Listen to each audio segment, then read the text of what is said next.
গোপালের প্রসাদ পেতে কার ভালো লাগে না বলো তো। দামোদর মাস শেষ হয়েছে সবে মাত্রই, আজ ছিল আজকে দ্বাদশী। তো এই দ্বাদশী উপলক্ষে মামা শাশুড়ির বাড়ি আমাদের সকলের প্রসাদ পাওয়ার নিমন্ত্রণ ছিল। এর জন্য আমরা গুছিয়ে গাছে চলে গেছিলাম আমার বড় মামা শাশুড়ি বাড়িতে। আর তার সঙ্গে কিন্তু আজকে স্পেশাল দিনও ছিল, আমার বড় মামা শাশুড়ির ছিল আজকে জন্মদিন।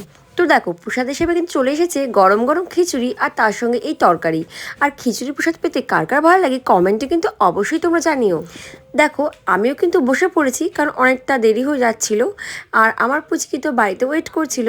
তো দেখো লাস্টে কিন্তু আমি আর আমার হাজবেন্ড একসঙ্গে পাশাপাশি বসে এখানে প্রসাদ পাচ্ছিলাম। তো আর একদিকে চলছিল আমার বড় মামা শ্বশুরের বার্থডে সেলিব্রেশন। তো তোমরা দেখতে পাচ্ছ আর মামা শ্বশুর কত খুশি ছিল, এখন দেখে তো মনে হচ্ছে কত ইয়াং, তাই না? তো লাস্ট অবধি কিন্তু আমাদের দিকে প্রসাদ পাওয়া কমপ্লিট, প্রায় লাস্টের মুখে।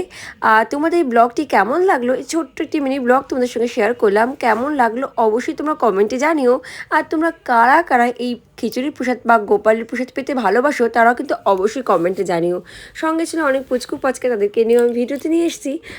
তোমরা অবশ্যই একটা লাইক বা একটা কমেন্ট করে দিও। থ্যাংক ইউ বন্ধুরা, অ্যান্ড থ্যাংক